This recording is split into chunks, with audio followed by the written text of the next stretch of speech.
Good morning and Happy New Year. From WKYT News, I'm Bill Bryant. Well, we will see if 2017 is as interesting as the year that has just ended. The election of Donald Trump, a new governor's first year here in the Commonwealth, and the Republican takeover of the State House altered the political and business landscape in Kentucky.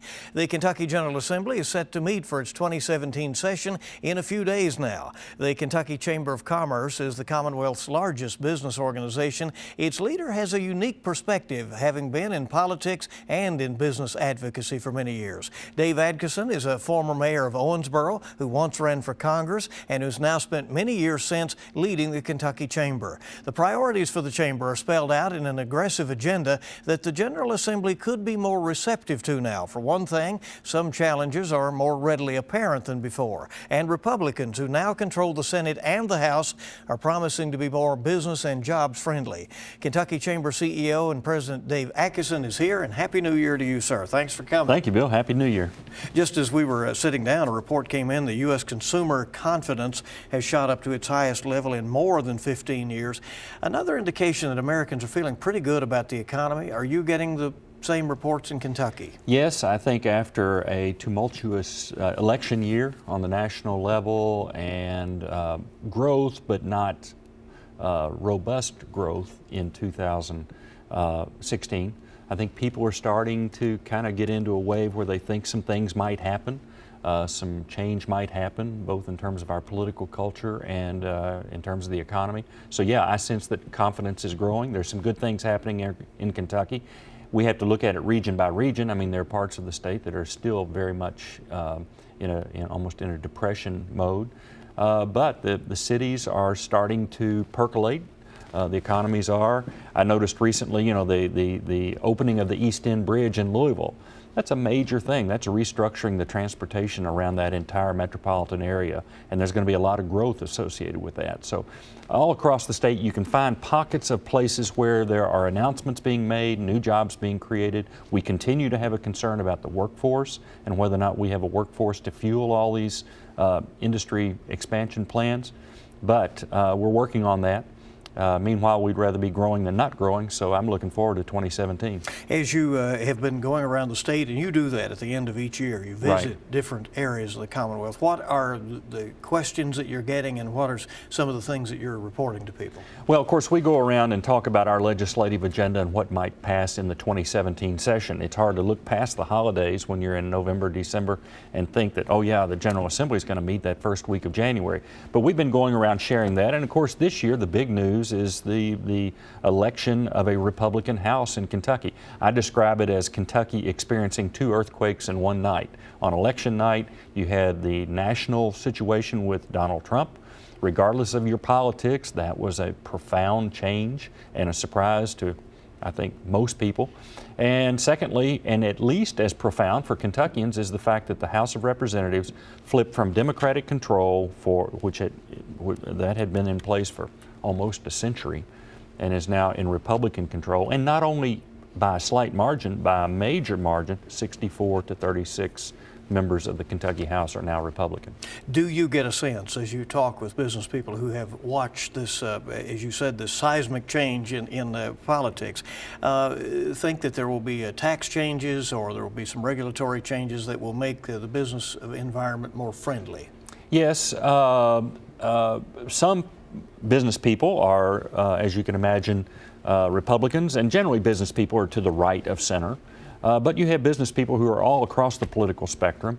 I think generally speaking, now that they see a Republican House, Republican Senate, I'm talking about the Kentucky House, Kentucky Senate, and the governor, Matt Bevin, being a Republican, that there is the opportunity to do some things, to do some bold things. And from a business community standpoint, from the Kentucky Chamber's standpoint, there have been things that have been on the back burner for 30 and 40 years, like right to work and prevailing wage, that now have a chance and might move in the first week. So these are exciting times in terms of some of those agenda items. As you said, Republicans are seen generally as leaning more pro-business. Now that they have full control in Washington and in Frankfurt, do at least business leaders feel that there will be more receptive ears for them? I think so, generally speaking, and of course a lot of this has to play out. We'll know a zillion times more 3 months from now than we do right now, both about the national situation and in the state. But we can focus on certain state issues. For example, tax reform and pension reform continue to be two top priorities of the Kentucky Chamber of Commerce. We've got to proceed with both of them. However, that being said, in this upcoming short session, in other words, it's the non-budget session that occurs in the odd-numbered years. So the 2017 session will be over in mid-March. There won't be the time to focus on those two humongous issues, and I think both of them will have to wait either for special sessions in the summer or a combined special session in the summer, perhaps in the fall. But I think most of the legislative leaders, and from our standpoint, we would agree that while those are incredibly important, the pension thing, for example, the governor's consultants are working right now to really chart a course for how do we get out of this hole that we've dug for ourselves financially in Kentucky. And until that report comes back, until the governor and his folks and others of us can get our arms around that report, it's really hard to know how deep the hole is, how we get out of it, and then what do you do about tax reform? How much does that pension liability, $32.7 billion, I think is the latest estimate, right, hang over the Commonwealth of Kentucky? Everything. Yeah.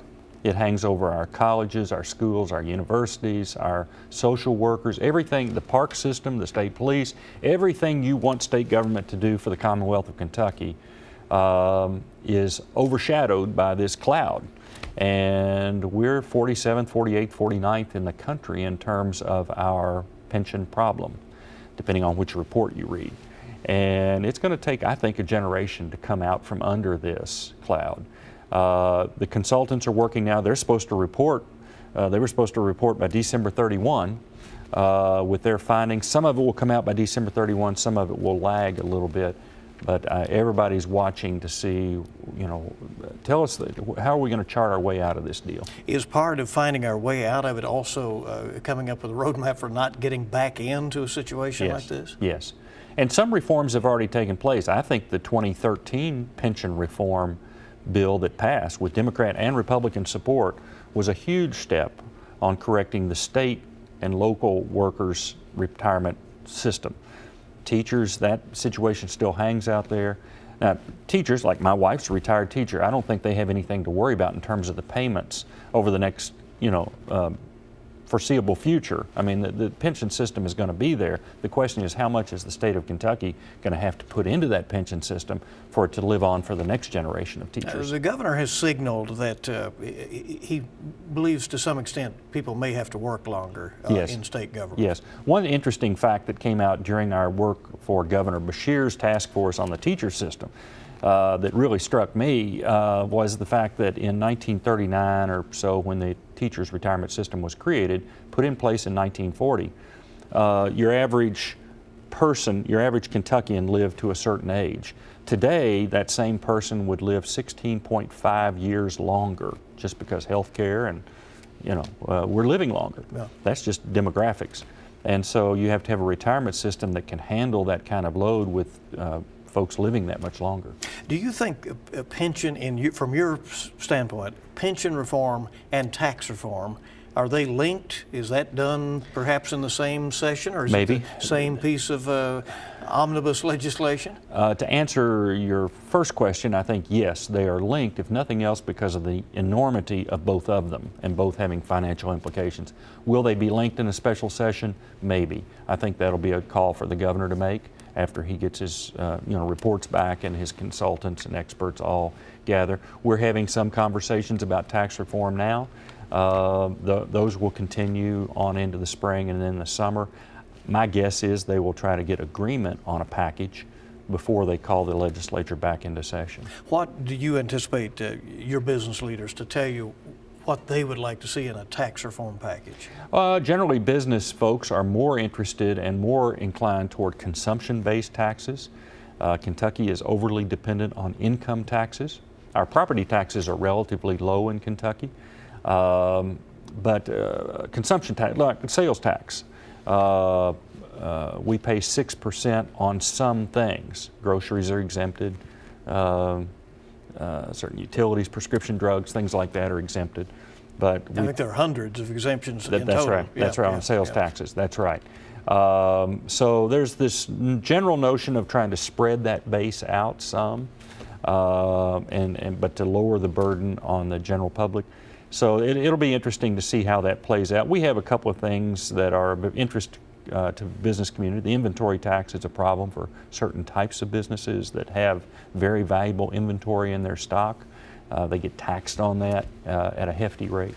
So there are a lot of things that have to be taken into account, but I don't think we can get real serious about tax reform until we have our arms around how deep is this hole of the pension problem. How deep is that? Several governors have wanted to try tax reform and have gotten close or even presented a package. One of the unravelings has often been when there was a proposal to extend the sales tax to services. Would you anticipate that would again be a part of the equation? I think it'll be on the table. Whether or not it would make it into a plan, there's certainly talk about extending it to services.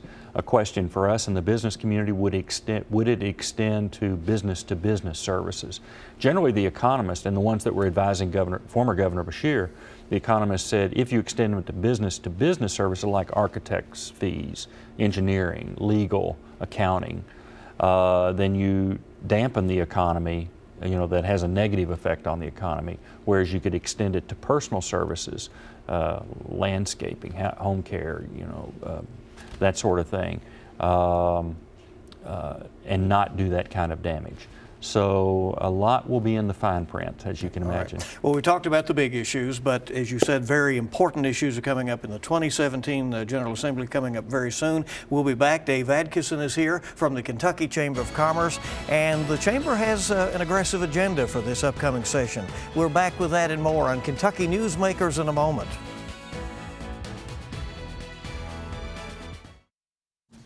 We welcome you back to WKYT's Kentucky Newsmakers as we continue to visit with Kentucky Chamber of Commerce CEO and President Dave Adkisson, who is here with us after having enjoyed the holidays, hopefully, and you're ready to go. Brand new year. It's always interesting, isn't it? Yes, it is.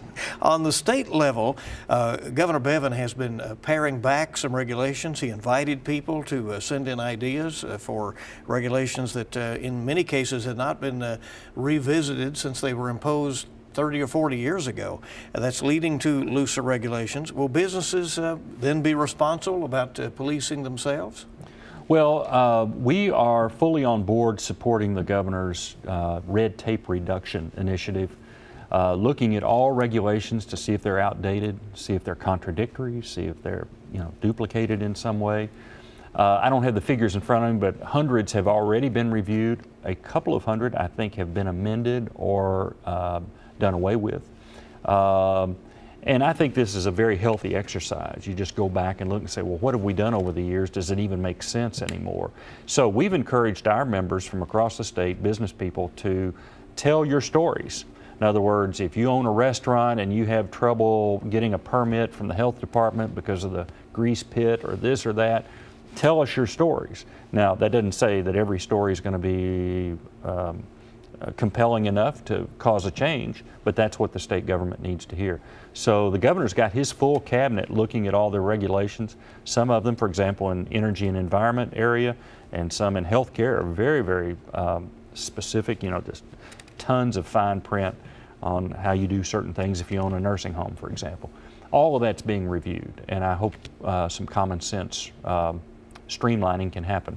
On the state level, on the agenda, you have focused your priorities around 4 areas: workforce, that includes support for charter schools; government, that includes the pension problem and tax reform; jobs, and infrastructure. Right. Let's start with workforce. We have to get there, don't we, in terms of getting our people ready for the jobs that are available. You will see signs saying hiring, immediate interviews, and yet we hear from many business people who say they have difficulty finding qualified applicants. Workforce is the common theme that I hear from large and small businesses, not only getting the number of people available to work, but the appropriate skills ready to show up and be there ready to work with the skills needed. So yes, workforce is a dominant theme right now. This session of the legislature is not a budget session, so there will be less attention in terms of training programs and community college funding and that sort of thing. There are some things that can pass this time. We are in favor of adding charter schools as a tool in the toolbox to improve our education and thus our workforce. There have been proposals in the past on charter school to create a pilot project just in Fayette County and in Jefferson County, Louisville. We feel like that there's probably going to be something that's more robust than that. We favor something more ambitious than that, and I think you'll see attention on that. Requires legislation to really determine what a charter school is. That's in Kentucky. right. Who That's regulates it? Who runs them? And that kind Who of thing. authorizes it Sure. is a key question. And that's something that the state education department is making no doubts about, that they want to regulate the charters and they want to be the authorizer. At least we anticipate that's what's going to come to the legislature. Well, and some of our friends in the education community, and I say this very respectfully, although we sort of disagree, some will say, well, only local school boards should be able to authorize a charter school in a county. I think there has to be a statewide authorizing body also. Otherwise, we'll look up in 5 years or 10 years and say, wonder why we didn't get any charter schools. Well, we just think that there has to be a situation, and right now, you know, the state can step into a troubled area and force remedies under current state law. We think the same parallel logic would work for charter schools, that in certain situations, the state should have the opportunity to go in and say, hey, we can do better, let's try this charter school option. Would you think the business community would support for-profit charter schools? Only about 13%, only about 17% of all charter schools, I was right the first time, only about 13% of all charter schools nationwide are run by for-profit entities. We haven't weighed in on that. In other words, 87 are run by not-for-profit or governmental entities. So I think that'll work itself out as we hammer through the fine print. We would not have an aversion, obviously, to private enterprise playing a role. On the workforce law as well, Kentucky is one of the few states without a statewide law that calls for a smoke-free workplace. That has often made it through the House and has died in the Senate. The estimate is that smoking-related illness costs more than $1.5 million a year to treat annually. That is a hit to the to Kentucky's economy, isn't it? It's very expensive. Plus, and should I be with $1 billion on that? Is it 1.5 billion? Yes, it would be billion. And plus, more important even than the dollar figure, is the fact that Kentucky leads the nation in lung cancer. And in youth smoking, we are way up there at number 1 or number 2. And this is something the state could do without spending a penny. So we continue to advocate that. Now, as you know, Bill, our legislative agenda has dozens of items that we will take to the legislature. We will advocate. I do happen to agree with what I hear from our legislative leaders, especially Speaker-elect Hoover and President Stivers and Governor Bevin to a great extent too. They said, let's focus on 4 or 5 things that will move Kentucky forward, that have been on the back burner, that now can see the light of day. Let's focus on that. And I would agree with that very sober approach to what you can do in a short session. Your agenda calls for accountability of area development districts with workforce money. That's about $175 million that is distributed by those area development districts. Where's the accountability problem?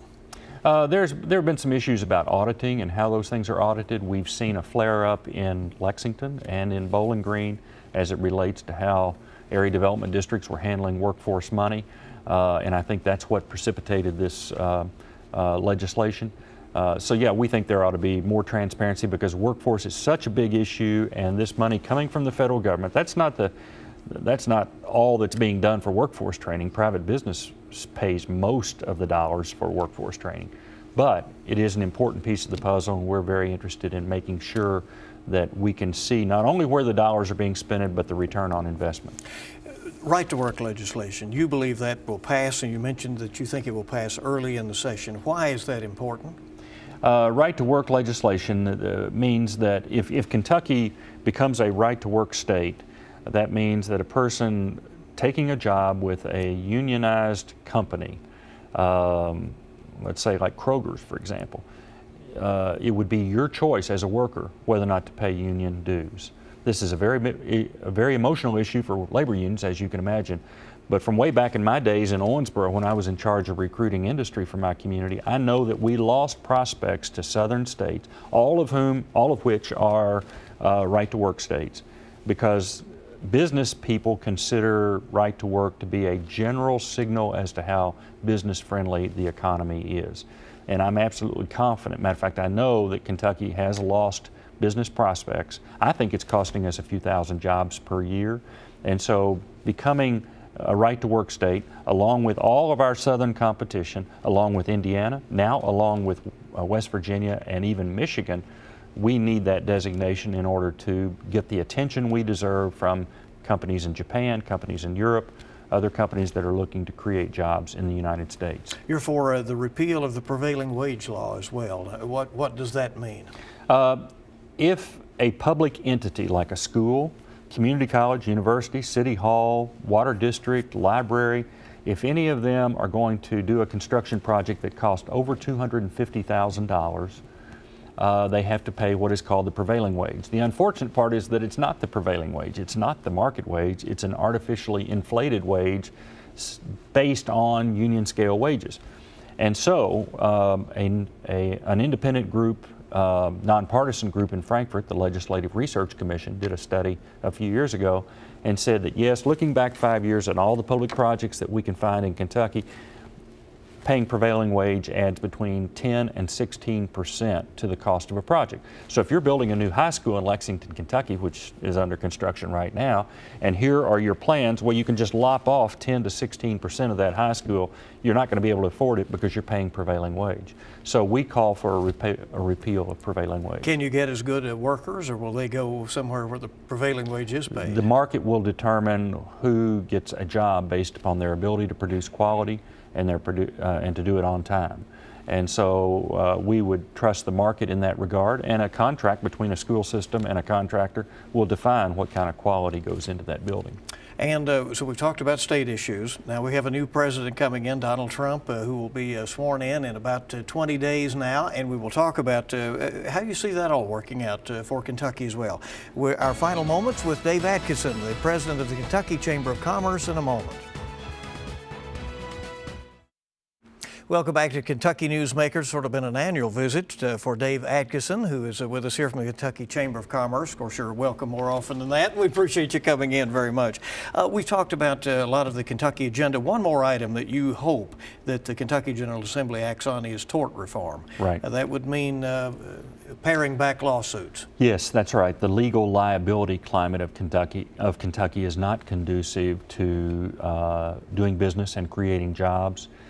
There are 6 or 8 different items that operate under that general umbrella of tort reform. I think there are some that could pass in this session, like medical review panels, like the interest rate that's paid when you're appealing a court case. There are a few technical things like that. I think in terms of setting caps on what juries can award, and that has been done in many other states, but that would require a constitutional amendment in Kentucky. The next time something could be on a ballot would be November of 18, so I don't expect to see a constitutional amendment introduced this time in the 17 session. President-elect Trump has a lengthy agenda, and it appears that he's going to be aggressive in trying to get that through Congress. For one thing, he supports $1 trillion worth of spending for infrastructure. Do you think Kentucky is in a good standing to get some of that windfall? Well, I would think so. Think we would be. I mean, with Senator McConnell there in a very, very influential position in Frankfurt, that will work to Kentucky's favor. And now Elaine Chao being in the cabinet in transportation, that will help tremendously. Whether or not President-elect Trump can get that through Congress, all that remains to be seen. It's a big question mark, but clearly Kentucky has infrastructure needs, not just roads and bridges, but broadband, river ports, dams, airports. All those things will need attention, and we're going to publish a report during the coming year on the status of Kentucky's infrastructure. Louisville has those new bridges. They're told Northern Kentucky does not have a replacement for the Brent Spence Bridge, and most there oppose the tolling, it appears. Have you stepped into that as a state chamber? We have been around that issue. Typically, we don't get involved in local issues, and I think we have taken a position not dissimilar from the position taken by the legislature, and that is that's an issue that Northern Kentucky is going to have to work out. It's not of importance only to Northern Kentucky. I mean, if you're doing business all the way down to London, Williamsburg, I mean, the whole I-75 corridor cares about being able to get through Cincinnati. So it's a Kentucky issue. Whether or not an infrastructure bill by President Trump would help on that in that regard, I think that'll be one of the projects that'll be at the top of the list for Kentucky. President-elect Trump wants to immediately repeal Obamacare, the Affordable Care Act of 2010, and put back some provisions. Do you think that business leaders have a feeling about what they would like to see in a new piece of legislation? I don't sense that there is a consensus on what you would replace Obamacare with. I do think the hospitals especially are monitoring this very closely. Certainly the insurance companies like Anthem and Humana are watching it very, very closely and will want to weigh in as they see some. What we've heard recently from the president-elect is that they're not going to throw everybody out on the street as of a date certain. I think that indicates a timeline in which some things might be dismantled and other things might come back in their place. But I'm not a healthcare expert. We're all going to be watching that very closely to see what its impact on businesses will be. Dave Adkisson, thank you. So we always learn when you come by. We appreciate it very much. I do too. You coming. All right. Thank you for being with us for WKYT's Kentucky Newsmakers, and we certainly again wish you a happy new year and a great week ahead.